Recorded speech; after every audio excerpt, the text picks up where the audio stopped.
الحمدللہ رب العالمین والصلاة والسلام علی سید الانبیاء والمرسلین اما بعد فاعوذ باللہ من الشیطان الرجیم بسم اللہ الرحمن الرحیم۔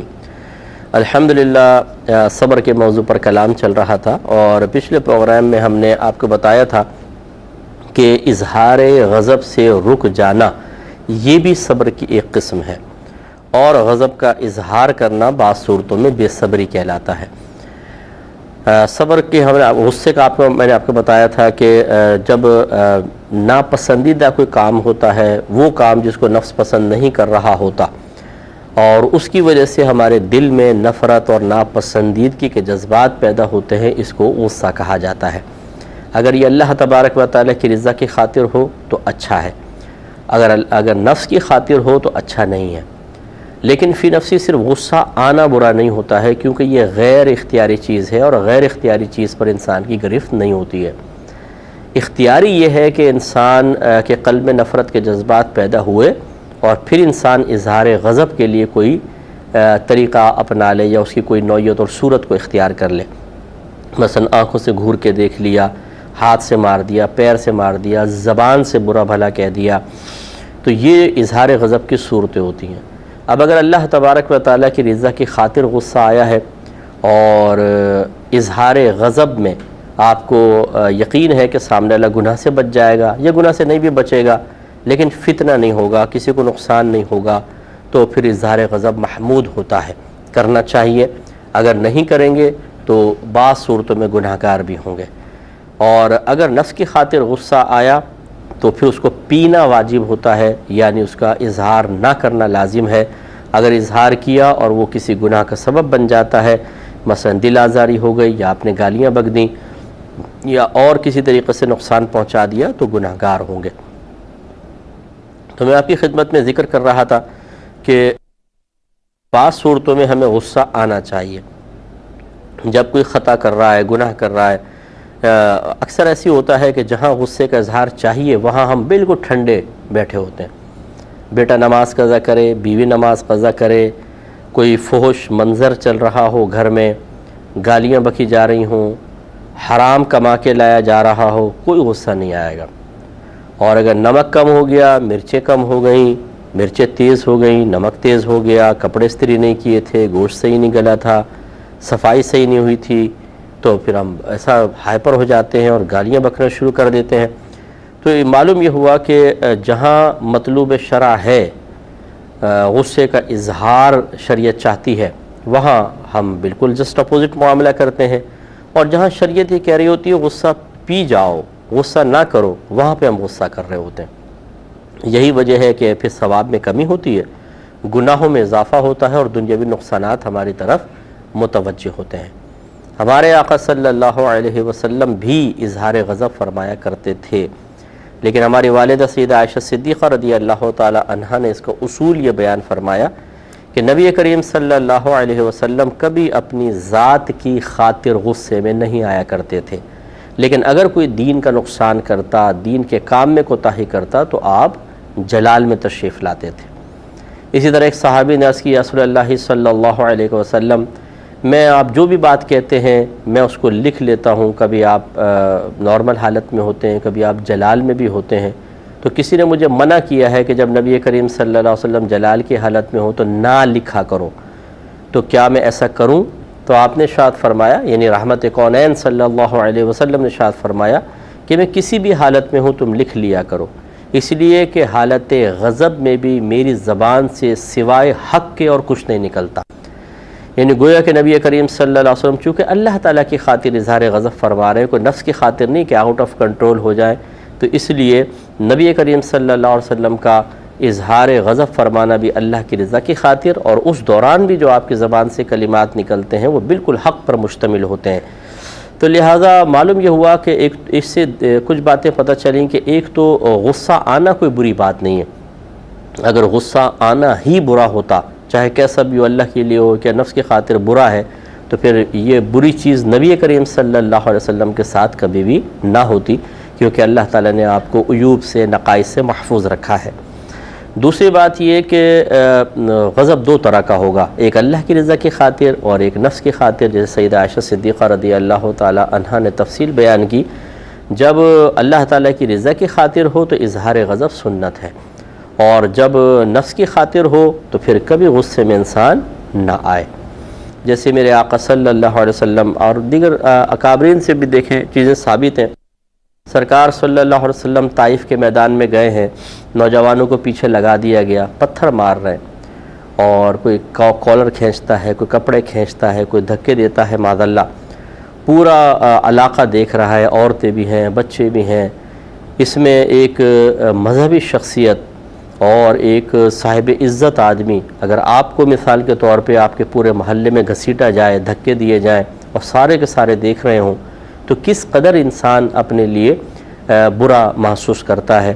اور پھر یہاں تو سید دو عالم صلی اللہ علیہ وسلم ہیں، اللہ تبارک و تعالیٰ کے بعد پوری کائنات میں سب سے افضل ترین ہستی ہیں، اللہ تعالیٰ کے سب سے محبوب ترین نبی ہیں، اور ان کے ساتھ یہ معاملہ کس قدر مطلب یہ کہ برا معاملہ تھا۔ لیکن جب میرے آقا صلی اللہ علیہ وسلم ایک باغ میں تشریف لے گئے اور پہاڑوں کا فرشتہ اللہ کے حکم سے حاضر ہوتا ہے اور عرض کرتا ہے کہ اگر آپ حکم فرمائیں تو اللہ تعالیٰ نے مجھے اجازت دی ہے کہ میں طائف کے پہاڑوں کو ملا کر اس بستی کو ختم کر دوں، تو اگر ہم جیسا کوئی ہوتا اور ہمیں ایسی ایک دم اچانک موقع مل جاتا انتقام لینے کا، تو پھر ہم تو چھوڑتے ہی نہیں کسی کو، ٹکڑے ٹکڑے کر دیتے، ان کی چیخیں سن کے خوشی کا اظہار کرتے اور خوشی محسوس کرتے۔ لیکن میرے آقا صلی اللہ علیہ وسلم نے انتہائی صبر و تحمل کے ساتھ، کیونکہ آپ کی ذات کو نقصان پہنچایا گیا تھا، تو آپ نے اس کو برداشت فرمایا اور ارشاد فرمایا کہ نہیں، اگر آج یہ لوگ مجھ پر ایمان لے کر نہیں آتے تو مجھے یقین ہے ان کی نسلیں مجھ پر ضرور ایمان لے کر آئیں گے۔ تو آپ نے درگزر فرما دیا۔ یہ ہے وہ کمال ہمارے نبی کریم صلی اللہ علیہ وسلم کا، جس کا کچھ حصہ تو ہمیں کم از کم حاصل کرنا چاہیے۔ ایسی فتح مکہ کے موقع پر میرے آقا صلی اللہ علیہ وسلم کو 13 سالہ مکے میں کس قدر ستایا گیا۔ 40 سال میں اعلان نبوت ہوا، 53ویں سال میں آپ نے ہجرت فرمائی، تو یہ 13 سالہ مکی زندگی ہے، انتہائی اذیت ناک زندگی تھی، یعنی آپ کو ہر طرح سے ستایا گیا۔ پھر آپ کے آبائی وطن سے آپ کو ہجرت پر ایک طرح سے ایک لحاظ سے جہت سے دیکھا جائے تو مجبور کر دیا گیا، اگرچہ اللہ تعالیٰ کا حکم تھا، تو یہ بھی ایک ان کا عربوں کا قصور۔ پھر اور سینکڑوں صحابہ وہاں سے نکلے ہیں، ان کے مال و متاع پہ وہ لوگ قابض ہو گئے، اور پھر 10 سال میرے آقا صلی اللہ علیہ وسلم مدینہ منورہ میں تقریباً رہے ہیں، اور اس میں بھی کفار کی طرف سے شرارتیں ہوتی رہیں۔ لیکن جب فاتح مکہ کی حیثیت سے میرے آقا صلی اللہ علیہ وسلم مکۃ المکرمہ میں داخل ہوئے ہیں، تو کفار کو دیکھا کہ وہ ڈر رہے ہیں، کانپ رہے ہیں، چہرے کے رنگ فق ہیں، جسموں پہ لرزہ طاری ہے، کیونکہ بعضوں کو یقین تھا کہ وہ اکثر ایسے ہی ماحول دیکھتے تھے کہ جب کوئی بادشاہ کسی ملک پر، کسی شہر پر غالب آتا تھا تو اپنے تمام دشمنوں کو قتل کروا دیا کرتا تھا۔ عورتیں قیدی بنا لی جاتی تھیں، بچے قید کر لیے جاتے تھے، نوجوانوں کو قتل کر دیا جاتا تھا۔ تو ان میں سے بہت سارے اس وجہ سے خوف زدہ تھے۔ تو میرے آقا صلی اللہ علیہ وسلم جو رحمت للعالمین ہے، کہ جہاں میرے آقا ہیں وہاں رحمت ہی رحمت ہوتی ہے، جمال ہی جمال ہے، جلال نہیں ہے، قہاریت نہیں ہے، جباریت نہیں ہے، سزائیں نہیں ہیں۔ جہاں اللہ تبارک و تعالیٰ کا حکم تھا میرے آقا صلی اللہ علیہ وسلم نے سزا یا حد جاری فرمائی ہے، ورنہ میرے آقا کے ہاتھ سے کسی کو، کافر کو بھی نقصان نہیں پہنچائے۔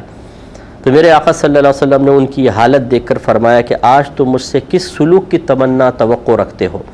انہوں نے کہا کہ آپ کریم ہیں، کریم باپ کے بیٹے ہیں، یعنی کریم جب غالب آتا ہے تو اظہار کرم کرتا ہے، تو آپ بھی کرم فرما دیں۔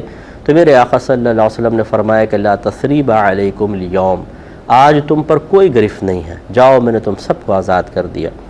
یہ ہے وہ اسوہ حسنہ کہ جس کو اختیار کرنا ہمارے لیے انتہائی ضروری ہے، اور نبی کریم صلی اللہ علیہ وسلم کی حیات طیبہ ہمارے لیے اس سلسلے میں ایک بہترین مشعل راہ ہے۔ تو کس طریقے سے آپ اپنا جلال آپ نے برداشت فرمایا۔ ایسے ہی ہندہ نے حضرت وحشی رضی اللہ تعالیٰ عنہ جو پہلے ایمان نہیں لائے تھے، ان کو کچھ پیسے دیے، یہ غلام تھے، اور کہا کہ اگر تم حمزہ رضی اللہ تعالیٰ عنہ کو شہید کر دو اور ان کا کلیجہ کاٹ کے مجھے دے دو، میں نے منت مانی ہے، قسم کھائی ہے کہ میں ان کا کلیجہ چباؤں گی انتقام کی غرض سے، تو تم آزاد بھی ہوگے، تمہیں اتنا پیسہ بھی ملے گا۔ تو انہوں نے ایسا ہی کر لیا تھا۔ پھر بعد میں یہ ایمان انہوں نے قبول کیا۔ جب رحمت کونین صلی اللہ علیہ وسلم کے سامنے آئے تو میرے آقا صلی اللہ علیہ وسلم نے فقط اتنا فرمایا کہ وحشی آپ ہمارے سامنے نہ آیا کریں، یعنی آپ کو ہم دیکھتے ہیں تو پھر حضرت حمزہ رضی اللہ تعالیٰ عنہ یاد آتے ہیں، اور ایک تو دل آزاری بھی ہوتی ہے، پھر بعض اوقات انسان کو جلال بھی آتا ہے۔ اگر آپ ہی کسی قریبی آدمی کو کسی نے قتل کر دیا ہو اور آپ اس سے درگزر بھی کر لیں، معاف کر دیں، لیکن آپ نہیں چاہیں گے کہ وہ بار بار سامنے آئے گا تو بعض اوقات غصہ آ جاتا ہے، بعض اوقات مرحوم یاد آتا ہے۔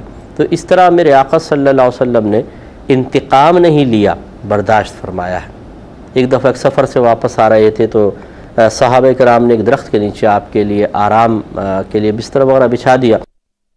اکثر ایسی ہوتا تھا، صحابہ کرام کام میں لگ جاتے تھے اور میرے آقا صلی اللہ علیہ وسلم خود بھی کام فرماتے تھے، یہ سرکار کی عادت تھی، اور بعض اوقات آپ آرام فرماتے تھے۔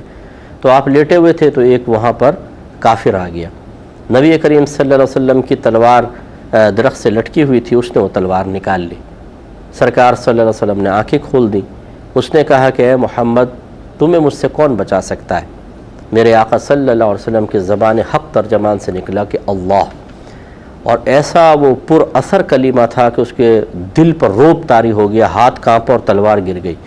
میرے آقا صلی اللہ علیہ وسلم نے تلوار اٹھا لی اور فرمایا اب تجھے مجھ سے کون بچا سکتا ہے؟ تو اس نے کہا کہ آپ مجھے معاف کر دیں تو آپ کی کرم نوازی ہوگی۔ سرکار نے فرمایا کیا ایمان لاتے ہو؟ کہا کہ نہیں، لیکن یہ وعدہ کرتا ہوں کہ آپ کے خلاف آپ کے دشمنوں کی کبھی مدد نہیں کروں گا۔ رحمت کونین صلی اللہ علیہ وسلم نے فرمایا کہ جاؤ، اس کا راستہ چھوڑ دیا۔ تو یہ دیکھیے اگر کوئی ہم پہ تلوار اٹھا لیتا اور ہمیں پھر موقع مل جاتا تو ہم اس کو کہتے تجھے تو میں سبق سکھا کے چھوڑوں گا، لیکن میرے آقا صلی اللہ علیہ وسلم نے درگزر فرمایا۔ اسی طریقے سے یہ مشہور واقعہ ہے، حضرت علی رضی اللہ تعالی عنہ کو ایک دفعہ آپ نے کافر سے مقابلہ ہوا، اس کو نیچے پچھاڑ دیا اور تلوار سے ان قریب اس کا سر کاٹنے لگے تھے کہ اس نے آپ کے چہرہ انور پر نازیبا حرکت کر دی، یعنی تھوک دیا۔ تو حضرت علی رضی اللہ تعالی عنہ اس کے اوپر سے ہٹ گئے۔ اس نے تو سوچ لیا تھا کہ اب تو میں گیا، تو چلو میں آخری بے ادبی کر لوں۔ تو وہ حیران ہوا، اس نے کہا کہ یہ کیا ہوا؟ آپ پہلے تو مجھے قتل کر رہے تھے اور جب میں نے حرکت کی تو آپ نے مجھے چھوڑ دیا۔ تو آپ نے شاید فرمایا کہ پہلے میں تمہیں اپنے اللہ تبارک و تعالیٰ کی رضا کی خاطر قتل کر رہا تھا، لیکن جب تم نے یہ حرکت کی تو میرے دل میں غصہ پیدا ہوا۔ اب اگر میں تمہیں مارتا تو اپنے نفس کی خواہش کے تابع ہو کر مارتا، اور میں یہ پسند نہیں کرتا ہوں۔ یہ ہے ہمارے بزرگوں کا کمال کہ آپ دیکھیں کس طریقے سے آپ نے غصہ برداشت کر کے اپنے آپ کو کنٹرول کیا ہے۔ ایسی حضرت مالک بن دینار رحمۃ اللہ علیہ کے بارے میں معروف ہے کہ آپ کا ایک یہودی پڑوسی تھا، وہ بڑا شرارتی قسم کا تھا، روزانہ اپنا گھر کا کچرا چھت کے پرنالے کے ذریعے آپ کے صحن میں گرا دیتا تھا۔ آپ وہاں عبادت کرتے تھے، آپ جب صبح تہجد کے ٹائم اٹھتے تو دیکھتے کہ پورا صحن گندا ہے، تو آپ روزانہ صاف کر دیا کرتے تھے۔ کافی عرصے تک وہ یہ کام کرتا رہا، لیکن آپ کی طرف سے کوئی شکوہ شکایت نہیں آئی، تو اس کے دل میں تجسس بیدار ہوا، جیسے ساس بہو کے خلاف اور نندے بہو کے بھابھی کے خلاف کارروائیاں کرتی رہیں اور بھابھی کی طرف سے کچھ نہ ہو تو پھر پیٹ میں خود بدھ اٹھتی ہے، ایسی بہو ساس کے خلاف اور نندوں کے خلاف کرتی رہے اور وہاں سے کوئی رسپانس نہ آئے تو پریشانی ہو جاتی ہے۔ ایسے اس کے پیٹ میں گولے اٹھنا شروع ہوئے، تو ایک دن وہ آ ہی گیا اور کہا کہ میں نے جو پرنالہ بنایا ہے اس سے آپ کو کوئی تکلیف تو نہیں ہوتی؟ آپ کوئی ہم سے یہ پوچھتا ہے کہ تو شرارتیں کر رہا ہوں، پھر ہم سے پوچھتا، ہم کہتے ہیں میں بتاتا ہوں کہ تکلیف ہوتی ہے کہ نہیں ہوتی۔ لیکن حضرت نے فرمایا کہ ہاں ہوتی تو ہے، لیکن میں نے ایک جھاڑو اور ایک ٹوکری رکھ لی ہے جو آپ گندگی گراتے میں روزانہ صاف کر کے کچرے پہ پھینک آتا ہوں۔ تو اس نے جواب میں پھر پوچھا کہ آپ کو اس سے تکلیف نہیں ہوتی؟ آپ نے فرمایا ہوتی تو ہے، لیکن اللہ تبارک و تعالی نے ارشاد فرمایا کہ وَالْكَاظِمِينَ الْغَيْظَ وَالْعَافِينَ عَنِ النَّاسِ وَاللَّهُ يُحِبُّ الْمُحْسِنِينَ، کہ اور غصہ پینے والے اور لوگوں سے درگزر کرنے والے اور نیک لوگ اللہ کو محبوب ہیں، تو اس فرمان کی وجہ سے میں تم سے درگزر کرتا ہوں۔ تو اس یہودی نے کہا کہ آپ کا مذہب تو بہت ہی پیارا ہے اور میں تو ابھی تک غفلت میں تھا۔ اس نے پھر کلمہ پڑھا اور وہ مسلمان ہو گیا۔ تو اب ہماری صورتحال یہ ہے کہ ہم تو غیر مسلم کو اسلام سے بدظن کر دیتے ہیں، مسلمانوں کو اسلام سے بدظن کر دیتے ہیں، کیونکہ ہم نفسانی خواہشات کے تابع ہو کر غصے کا اظہار کر رہے ہیں۔ ہاں، جہاں پر میں نے آپ کو عرض کیا کہ اللہ کی رضا کی خاطر غصہ ہے وہ بالکل جائز ہے، وہ کر سکتے ہیں، لیکن اکثر ہمارے جو غصے ہوتے ہیں وہ نفسانی خواہش کے تابع ہو کر ہوتے ہیں، اور بعض لوگ تو کہتے ہیں کہ بابا غصہ پینا تو ہم نے سیکھا ہی نہیں ہے، کوئی ہمارے ساتھ کچھ کرتا ہے تو چھوڑتے نہیں، 7 نسلیں کھنگال دیتے ہیں۔ تو یہ اظہار غضب کرنا اور 7 نسلیں کھنگال دینا یہ کوئی کمال کی بات نہیں ہے۔ کمال یہ ہے کہ انسان سامنے والے کے دل میں گھر پیدا کرے، اسے متاثر کرے اور اسے اپنی طرف مائل کرے، تو کمال ہے۔ بدزن کرنا کیا کمال ہے؟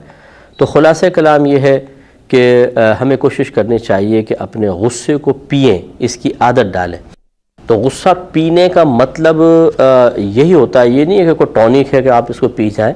غصہ پینے کا مطلب ہوتا ہے کہ جب اللہ تبارک و تعالیٰ کی رضا کے علاوہ یعنی نفسانی خواہش کے تابع ہو کر کوئی غصہ آیا تو کسی بھی طریقے سے غصے کو ظاہر نہ ہونے دینا، یہی غصے کو پینا ہوتا ہے۔ مثال کے طور پہ غصہ آیا تو یہ آدمی گھور کر دیکھتا ہے، یا ہاتھ مارتا ہے، ٹانگوں سے مارتا ہے، زبان سے برا بھلا کہتا ہے، اور بعض اوقات دل میں کہتا ہے، جیسے سامنے افسر ہے، اب نہ اسے گھور سکتا ہے، نہ مار سکتا ہے، نہ برا بھلا کہہ سکتا ہے، تو پھر ہم باہر نکل کے کہتے ہیں یا پھر دل ہی دل میں برا کہہ رہے ہوتے ہیں۔ تو کامل غصہ پینا یہ ہے کہ آنکھ، ہاتھ، زبان، قلب کسی طریقے سے غصہ ظاہر نہ ہو، انسان پی جائے، صبر کرے، تو یہ مکمل غصہ یعنی اظہار نہ ہونے دینا، بس یہی پینا ہے، اور اس کی بڑی فضیلتیں ہیں۔ چند 1-2 حدیثیں اس میں دیکھیں، سماعت فرمائیں کہ بخاری و مسلم کی روایت ہے، حضرت ابو ہریرہ رضی اللہ تعالی عنہ سے روایت ہے کہ نبی کریم صلی اللہ علیہ وسلم نے ارشاد فرمایا کہ دوسروں کو پچھاڑ دینے والا پہلوان نہیں، بلکہ پہلوان تو وہ ہے جو غصے کے وقت اپنے نفس کو قابو میں رکھے۔ تو یہ ریسلر بن جانا کوئی بڑا کمال نہیں ہے کہ آپ کو غصہ آیا اور آپ نے 2 گھوسے کسی کے مار کے دانت توڑ کے کہا کہ اپنا تو غصہ ایسا ہے کہ بس چھوڑتے نہیں کسی کو، اور میں تو دانت توڑ دیتا ہوں، ہاتھ توڑ دیتا ہوں۔ یہ کوئی کمال نہیں ہے۔ اگر واقعی آپ بہادر ہیں اور واقعی اگر آپ طاقتور ہیں تو غصہ پی کر دکھائیں، پھر آپ حقیقی پہلوان ہوں گے۔ اس پہ مزید کلام کریں گے نیکسٹ پروگرام میں۔ وآخر دعوانا ان الحمدللہ رب العالمین۔ میرا رہنما کوئی اور ہے۔